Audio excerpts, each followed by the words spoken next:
Hi, Star Surfer here with the June 2023 monthly reading for my Virgos. Virgo, Sun, Moon, Venus, North Node. Hi, Virgos. How you doing? It's about to be the summer solstice, so this is a little late. I do apologize, Virgos. I know you appreciate punctuality. So please forgive me. Your next month's reading will be out promptly at the beginning of the month. I promise. It's been a minute. Let's take a second. Let's come here together. It has been a moment since I have tuned into Virgo's chart. So let's break down a bit of the astrology because it was very, very exciting and some things are very clear to me when I look at it for you. So I would love to share that with you, if you'll allow. It doesn't matter whether you want me to or not because I'm going to. All right. So first off, we had Virgo. If you are a Virgo rising, every sign in the zodiac, little astrology 101, every sign in the zodiac has a planet that rules that sign. And the planet that rules your rising sign is known as your chart ruler. Okay. So if you are a Virgo rising, and Virgo is your first house, that means that Mercury is your ruling planet. Now, Mercury is in Gemini as of this recording, but I would like to take a few steps back because, as I said, I'm a little late and I was tuning into your chart for a while. So Mercury was in Taurus before it was in Gemini where it is currently. A fellow Earth sign, my Virgos, but Mercury had a retrograde while it was in Taurus. Now, I'm sure even if you only have like a very tangential knowledge or understanding our relationship with astrology, you've heard of a Mercury retrograde. Why? Because everybody posts about it on Instagram. It's really not that big a deal. It happens every season. If anything, I feel like it's a useful chance, an opportunity to review, renew, renegotiate, attaching all of those verbs to the retrograde period of any planet is very helpful and is the purpose of the retrograde. A retrograde is when a planet appears to be moving backwards in the sky. Of course, no planet orbits backwards. It is an optical illusion relative to our orbit speed here on Earth versus that whatever specific planet appears to be moving backwards relative to the sun. It's like if you're going in a train somewhere and then another train pulls up next to you going the same direction, but maybe at like the same speed or slightly different speed, and it looks like if you look at the train next to you, it looks like they're going backwards. I don't know if you've ever had that experience, but that's basically what a retrograde is. An optical illusion that has to do with like relative speeds of planets. Anyway, that was probably a little bit more, but I know, Virgo, you love some knowledge. So there's some knowledge. But Mercury went retrograde in Taurus. If you are a Virgo rising, that is your 9th house. What does that mean, you ask? The 9th house is every house in our chart is associated with a specific area of our life. The 9th house is associated with long distance travel, kind of like life philosophies, higher education, religion, any of those kind of like overarching knowledge paths or philosophies, ways of creating a coherent and all-encompassing belief structure around something, around life itself, around our very existence. So having Mercury, your planet ruler, your chart ruler, going retrograde in your house of like, what is life all about, can be a bit trippy.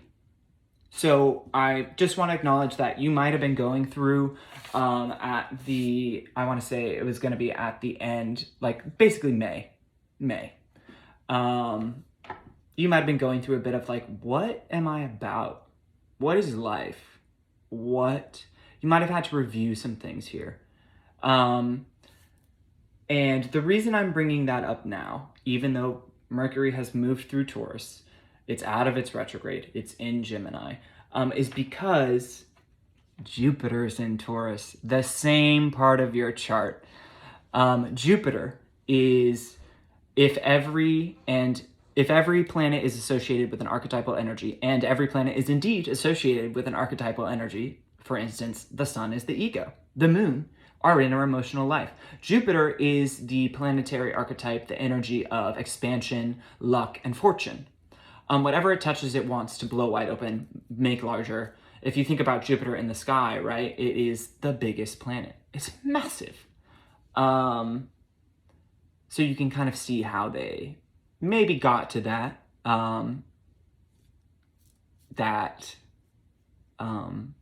association. It's interesting too, just like a little aside, that if you are confused and trying to learn astrology and you're like, what does this planet mean? And you know a little bit just about like a basic astronomy, it's pretty easy to make the leap. Like the moon, look up at it at the sky. It's like always changing, always shifting. It's like never looks the same. Just like our emotional life, we're changing and shifting emotionally all the time. If you look at Saturn, it has rings around it, right? What is Saturn about? Boundaries, right? Enclosures, restriction, possibly. But Jupiter, big old gas giant, is here in your 9th house of life, philosophies, of religion, of higher learning, wanting to blow it wide open. Now, my Virgos, I say this with utter love. My Venus and my Jupiter are in Virgo. So of course I love you. I love all the signs, but I love you. There is a way, my sweet, sweet Virgos, that sometimes because our brains are moving so quickly, Mercury ruled, as I said, and Mercury rules thinking, communication, the intellect, the mind, we can be a bit pessimistic.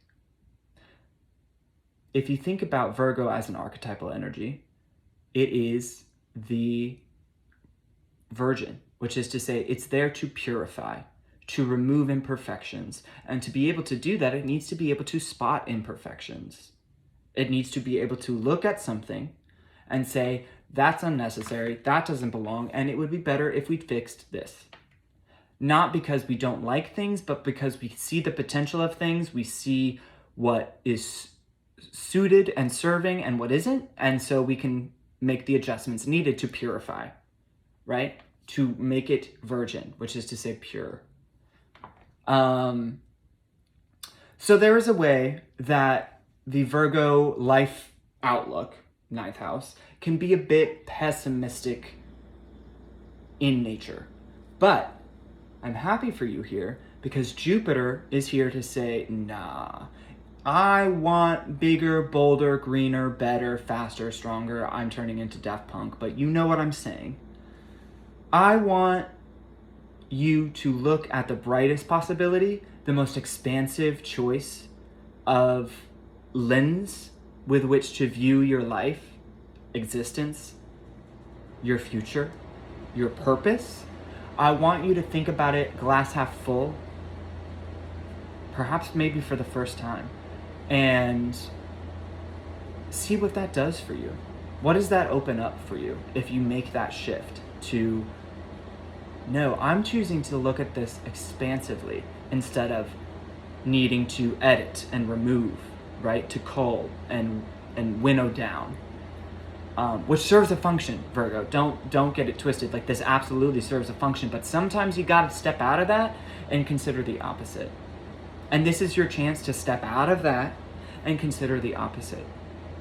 Not only is Jupiter here, but Uranus, the planet of like revolutionary change, electricity, sudden and quick progress, is in the same part of your chart. This part of your chart is very heavy. And let's think about that. Let's do a little mental exercise. Take a little journey with me. If Jupiter is here, the planet of fortune and expansion, in your house of philosophy, of purpose, of travel and movement, alongside Uranus, the planet of revolutionary change, of sudden upheaval, you are being asked to think about things, your own life, your very purpose here on Earth, in a completely revolutionary way. One that is expansive rather than minimizing in nature. One that seeks to add on instead of subtract. One that is trying to blow something wide open instead of winnow it down. You want big, bold, bad, brash here, which can feel uncomfortable, but lean into it for a little bit. Jupiter's only going to be in this part of your chart for a year before it moves on. See what you stand to gain. I mean, what could you possibly stand to lose? You're a Virgo, so you probably just shouted like 5 things at the screen at me. But see what you stand to gain by considering the revolutionary proposition that the glass could be half full. Okay. Mercury is going to move into, like I said, Mercury's in Cancer. No, sorry. Mercury's in Gemini now. Did its whole retrograde thing we talked about in Taurus. It's in Gemini now. Gemini and Virgo are the 2 Mercury-ruled signs, so things are moving quickly here. It's going to move into Cancer, the next sign, on June 26th. And less comfortable, your brain will probably be firing a little less quickly. But if you are a Virgo rising, that is going to be moving into your 11th house of friendships and collectives, community, which means I think you're going to be able to be much more emotionally present for communication with your friends. And who doesn't love that? Right? Like, there can be a way, and my Venus is in Virgo, I get it. Like, there can be a way your communication with your friends is like too overly considered, too deliberate, which can be read by some people who don't understand it as cold. But this is Mercury in the 11th house, like in Cancer for you. Like, Cancer is an emotional sign. It's moon ruled. It's emotional. Like, this is a chance for you to like get much more emotionally present in the communication you have with your friends. And I love that. I've been talking about philosophy, philosophy, astrology for a little bit longer than I like to, but like I said, it's been a minute since I've tuned into a Virgo chart, so like I'm enjoying myself. So if you will, indulge me, I have like 2 more things that I want to talk about with you. Your 7th house, if you're a Virgo rising, your 7th house right now has Neptune and Saturn there. Let's talk about that. The 7th house is the house, if the first house is the house of the self, its opposite house, it makes sense, would be the house of partnerships, specifically romantic partnerships, best friend partnerships, closest business partnerships, any close one-on-one relationship. Neptune in that house can be tricky. Neptune is the planet of like mysticism, spirituality, but also illusion, make-believe, fantasy. There can be a tendency here with Neptune in your 7th house to fall into illusions about partners. So this is when that discernment that in your own life you're being asked to like consider the opposite and get expansive. But when it comes to your partnerships, like rely on that Virgo discernment, because Neptune is trying to make things very blurry, and you could think you're wearing all of these, like they say in that brilliant BoJack Horseman episode, like Neptune will put the rose-colored goggles on you, right? And like they say in that BoJack episode, the thing about rose-colored glasses, wearing rose-colored glasses, is that all the red flags just seem like flags. be careful. Stay discerning. Neptune is here in this house, but also Saturn, like the literal opposite energy. Like I said, the energy of boundary, restriction, definition, delineation, clear demarcation is in the same place. Rely on that. It's calling you to, yes, understand that relationships are mystical and spiritual and divine in nature, undeniably, but stay discerning, practice clarity, keep your boundaries very clear, and sustain and maintain them. Because Neptune will be like, no, you don't need a boundary. Fuck the red flag. Like, go. He's so pretty. Look at his eyes, or whatever Neptune wants to say. Like, no. Stay clear, stay open, but stay discerning.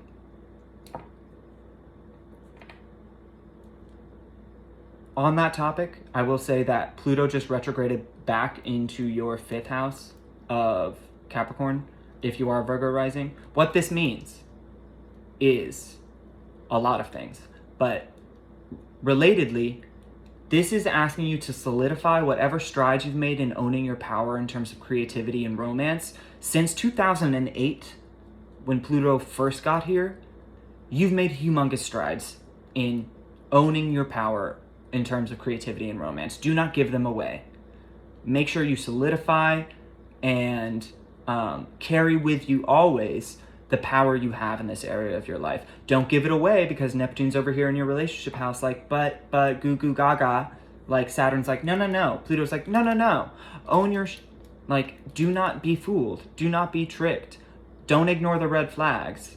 Yes, be willing to love. Yes, know the truth that love is a spiritual union. Love is a mystical process in and of itself. It is a self-forgetting, but don't forget yourself. Okay? And the last thing I will say, because that has been way too much. I actually think it's all fascinating. But Venus is in Leo. Venus, the planet of love, connection, romance, values, finances, is in Leo. It will be in Leo for 4 months. For 4 months. The longest time it will have been in Leo since 1812. Venus is usually in and out of a sign in 3 weeks. It moves very quickly. It's retrograding. We've talked about what a retrograde means. This is going to ask you to review, renegotiate, and reclaim anything Venusian that you might need to reevaluate. Now, if you are a Virgo rising, thought it started raining. If you are a Virgo rising, Leo is your 12th house. It's the house right behind you.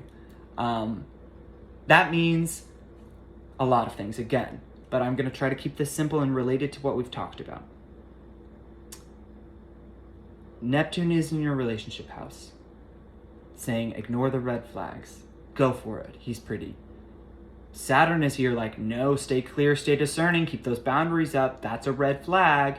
Pluto is in your 5th house of romance and creativity, being like, do not give away your power in terms of romance and creativity. The power that you have worked so hard to gain, solidify, and call back, like, since 2008. And now Venus is here in your 12th house right behind you, saying you can heal whatever wounds you carry from romantic pain or failed relationships, quote unquote. You can heal whatever you're still carrying and reclaim the parts of yourself you gave away to other people in the past.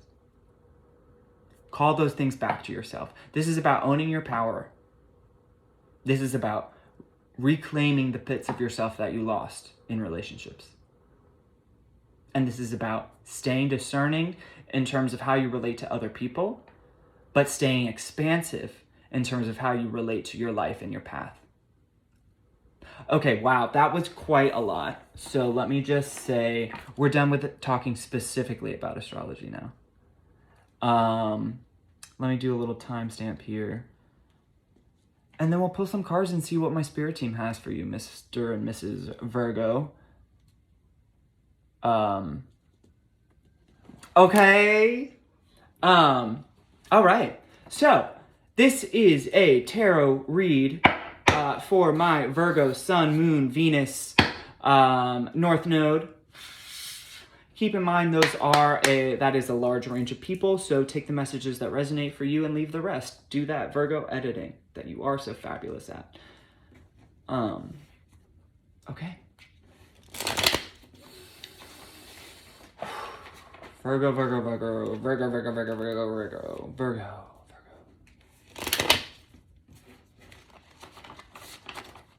How do you feel, Virgo? You feel pretty good. I don't know, my throat. There's a catch in my throat. Are you not talking about something? Why?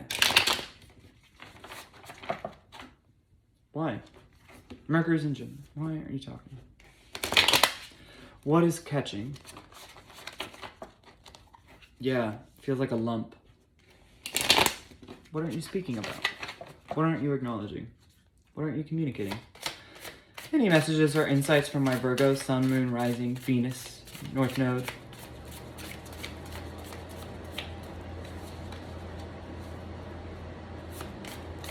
Any messages or insights for my Virgo, Sun, Moon, Rising, Venus?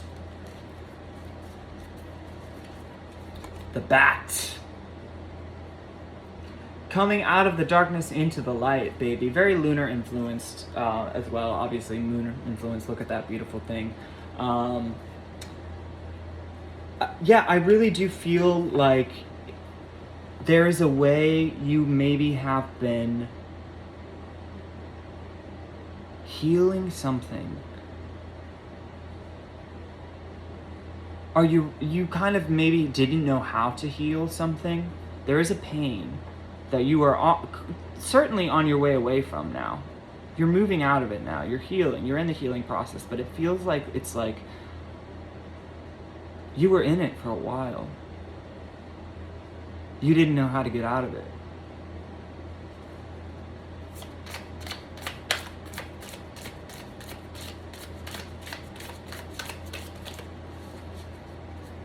You're moving.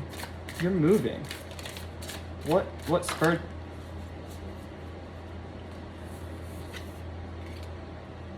Zebra. I see Zebra here in this moment as being willing to be whoever you are. It's like owning your uniqueness, claiming and not giving up who you are. This feels like you maybe shut down a part of yourself or all of yourself to fit in to a situation, a relationship, someone's expectations of you. And this feels like we're coming out of that and into like, I am owning who I am. I will not make myself smaller or different. I will not deny myself because it makes someone else comfortable or because they tell me I must. I am owning who I am because I refuse to stay in the dark, right? I refuse to hide. Like, who I am is beautiful. Idiosyncrasies and all, like weirdness and all. In fact, it is my weirdness. I understand now. I truly own. It is my weirdness that makes me most beautiful. It is the things about me that maybe in the past people told me were too much or too strange or too specific or too weird that like I know now make me the most beautiful, the most fascinating, the most interesting. They are the things I love the most about myself now, even if they were the things I tried to hide for the longest. Yes, this has been coming out a lot in my reads this month. It feels like we're in this moment collectively, but you are in this moment specifically. I have the frog and I have the elk. Emotional catharsis and release and masculine power, like solar plexus power. If you know tarot, I think of this as the King of Pentacles, like the divine masculine, the provider. This is emotional release. It came out on top. We had to release something emotionally before we could get into taking control of the situation. And this certainly feels like we've got the situation back in control once again. Like we're steering the ship once again. But this tells me something was keeping us from steering the ship for a long time, steering our own ship for a long time. And I feel like it was attached to the fact that we felt, or were told explicitly, we had to deny ourselves. We had to hide or be someone we're not are the only parts of ourselves and not others, the parts of ourselves that were too much or not right, you know? And this is saying, like, by doing that, by denying myself me for the comfort of other people, like, I was denying myself my power, and I was keeping myself in the dark, right? I didn't know which way to move. I didn't know how to move. I didn't know who I was anymore. This feels like I didn't know who I was anymore. I hid for so long. I wore a mask for so long because it made other people feel comfortable that I didn't know who I was. Release it. You are letting that go. And it is making you so powerful. There is a lot of, this is a very fiery card. I mean, look at that sun. And there is a lot of, as I give this read, there is a lot of fire energy in the sky right now.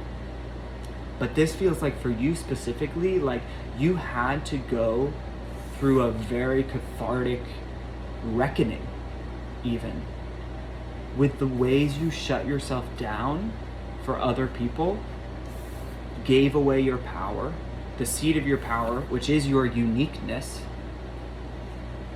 It's not the things that other people tell you you have to be. It's not the version of you that maybe makes someone or someone's feel most comfortable. Like, it is you. Like, just you. That is your power. And denying that is keeping you in the dark. But you're coming out into the light, baby. And it's emotional. It was an emotional process that got you there. But now it feels like we're invigorated, we're moving.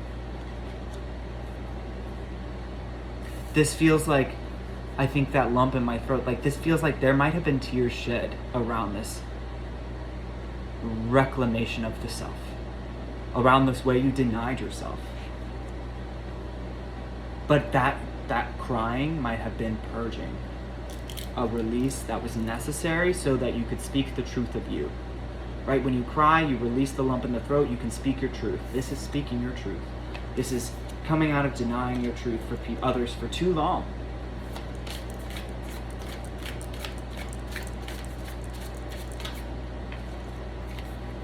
Ooh, baby.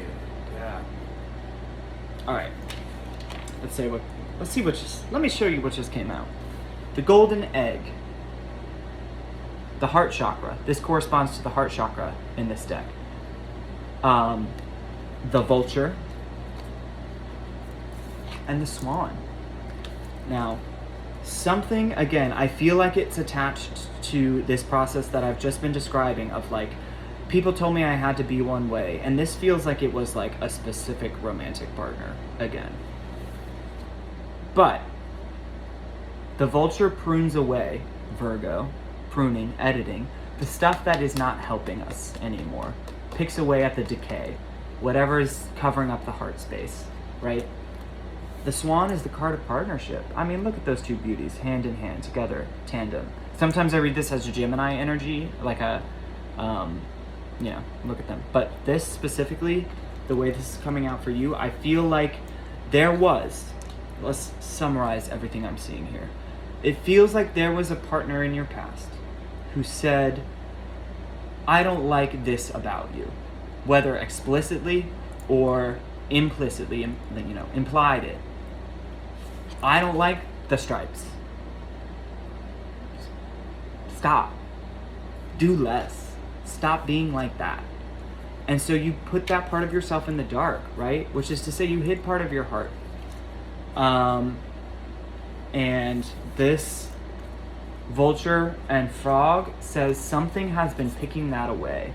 Something has been clearing the debris that person caused you to accumulate, and you are coming out of the dark into your power, into your own unique fullness and beauty, into your beautiful strangeness. I really want to say, like, something about you is very weird, and I love it. But because it's honest. It's just you. It's your heart, right? This is not a super pleasant energy, I will admit. But for a Virgo who is perfect at picking away, editing, clarifying, reducing to essentials, what is essential here? Your heart, your truth, your honesty, your individuality. This has been a release and a pruning, a picking away of the decayed parts of yourself or the hidden parts of yourself that it feels like that relationship like kind of forced your hand in. You're coming out of the darkness into the light, into your power. And I feel like there might be, let me say it this way. If this is for you, like, was a specific old relationship that made you feel this way, that made you have to hide in this way, that you're releasing and reclaiming yourself from, I feel like it will only be possible for you to enter into a new relationship like once you get to the other side of this. But once you get to the other side of this, you can find true love. Like someone who loves you like stripes and all, right? Someone who does not make you hide any part of your heart. Someone who like loves how powerful you are when you just stand in your uniqueness. But if you try to get into a relationship before this release is done, you will feel, whether that person is saying it or not, like whether that new person is saying it or not, that you need to hide this part of yourself again because it's just habit, it's instinct at this point. But once you do the releasing of that way of believing, oh my gosh, all roads go, all systems go for like new love, true love. And then overall, yeah, the hyena. Tricky, trickster, not trustworthy. Something here I don't trust. Again, I just want to say that I think you need to stay discerning with the people you choose to let into your life, especially on a one-on-one, like closest partnership basis, whether that's a romance, whether that's a business partner, whether that's a best friend. Stay clear, take the red flags for red flags. When people show you who they are, believe them. Do not be fooled. Do not get like la la goo goo gaga. Do not look past something that triggers an alarm in you, because we're not here to play that game anymore. We're not here to like look past a red flag. We're not here to hurt our heart again in the way that that other person did. All right. Let's get you some tarot. See if we get any more messages on this spread.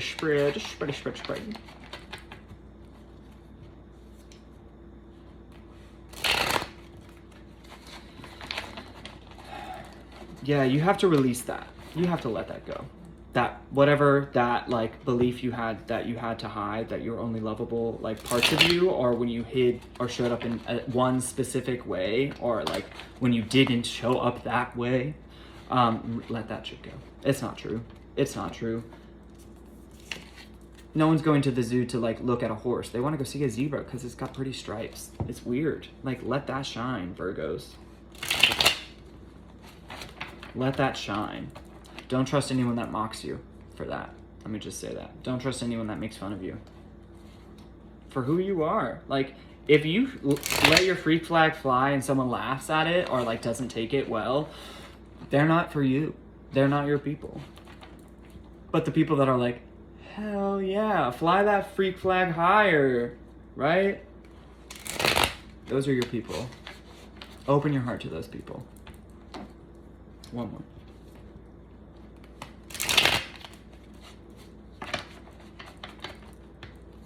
All right.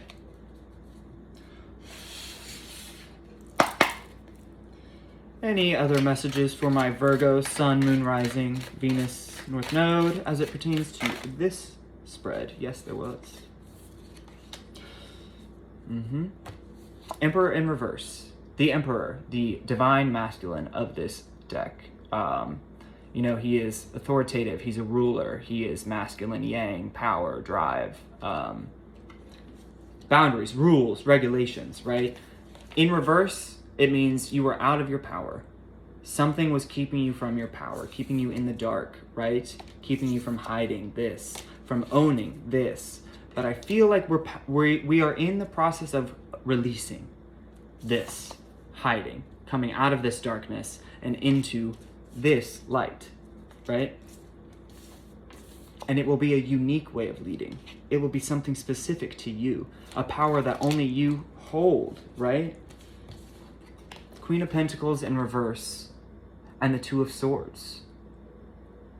This is someone who can, like, she's a go-getter, she's a doer. She is also very much a nurturer when upright, right? She takes care of things, she gets things done, and she's the kind of mom, like if you think of the queens as like moms of the zodiac, I feel like she'd like have your lunch packed in like a super cute lunch box, like something home cooked and delicious every day with a cute little note, and like have your like, I don't know, like favorite snack ready for you when you get home too. But in reverse, it's like you're not taking care of yourself. You weren't taking care of yourself because, yeah, and you couldn't take care of other people because of that. This is like the card of indecision. Cannot, we're blindfolded here. We're caught between two things. We're in a stalemate, a rock and a hard place. You might feel like it's either the choice is I take care of me and I lose that person, or I, keep this relationship, but I give up myself. And that can be a very hard decision to make. It can feel like you're stuck between a rock and a hard place, right? It's either like I keep them, but I lose myself, or I lose them, but I keep me. I know that that decision can feel, this is a decision that feels equally weighed, right? Like both choices seem equally valid, but that is not the truth, right? This is a blindfolded person. They're not recognizing the reality of the situation. This is a person that's in a kind of relationship that requires them to give up, at the end of the day, everything. Their power, their ability to take care of themselves, to be who they actually are. It might feel to you like you cannot make this decision if you are still in that place, if you have not started this process of coming out of the dark and into the light. But for those of you who have started this process, coming out of the dark and into the light, you can tell those people who are still in this Two of Swords place, like how much better it is to let this kind of person go and to choose yourself. You need to choose yourself. You will if you haven't already. This tells me you're leaning in that direction, and you will ultimately. If this is the nudge you need to realize that you are the choice you need to make, let this be that nudge. Get whatever support you need to get away from the dynamic that is convincing you need to give up yourself to keep someone else. Never a worthwhile exchange. It is never a worthwhile exchange to give up yourself to keep someone else. Keep yourself. Keep yourself. Let them go. The person that comes in once you do that and reclaim yourself will love you without you having to give up yourself.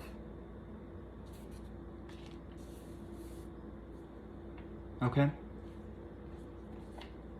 Overall, the Ten of Swords in reverse. Upright, I mean, the bottom. We've reached bottom. We've hit bottom. This person's down and out. There's no, whatever. But in reverse, this defeat, these wounds, these swords can fall right out. You can heal.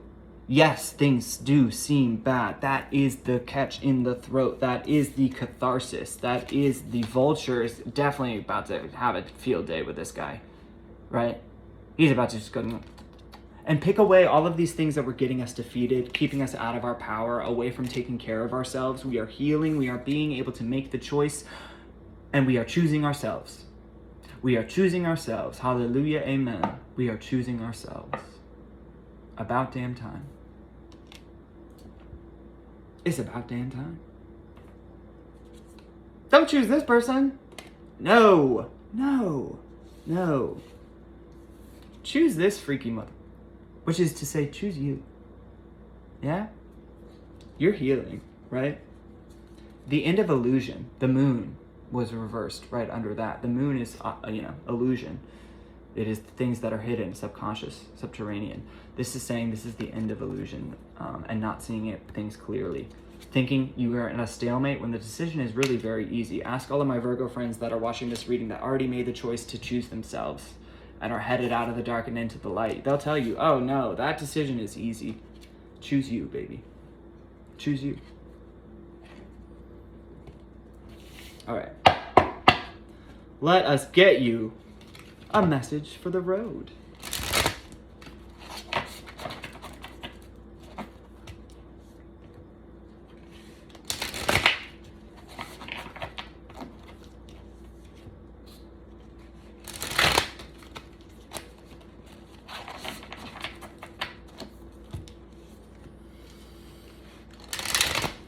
I feel like purged. I feel like I've been through some stuff. And you probably do too. But you're coming out of the dark and into the light. Just remember that. You're healing. You're letting go. You're releasing. You're getting back to you. Choosing you. Finally. Finally. Yeah. Can I get a message, a parting message for my Virgo, Sun, Moon, Rising, Venus, Jupiter, North Node? Can I get a parting message for my Virgos, Sun, Moon, Rising, Venus, Jupiter, North Node? What do we got? Yeah. Purification by fire. 14, breaking down to a 5, change. Bare essentials, the naked truth, wholeness. I'm gonna read that for you, and then we can head out. I'll be back soon. Because I was late.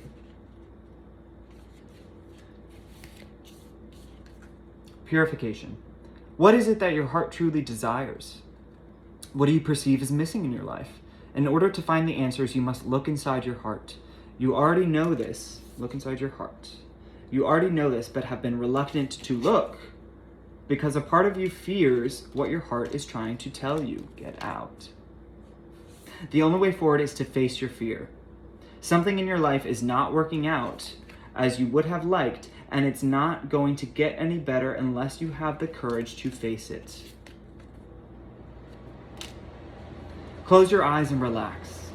Imagine a beautiful flame warming your heart and soul.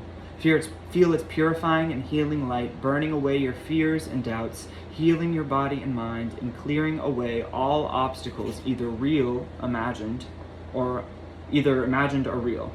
Feel your heart center as an endless space full of only love and light. Feel the peace.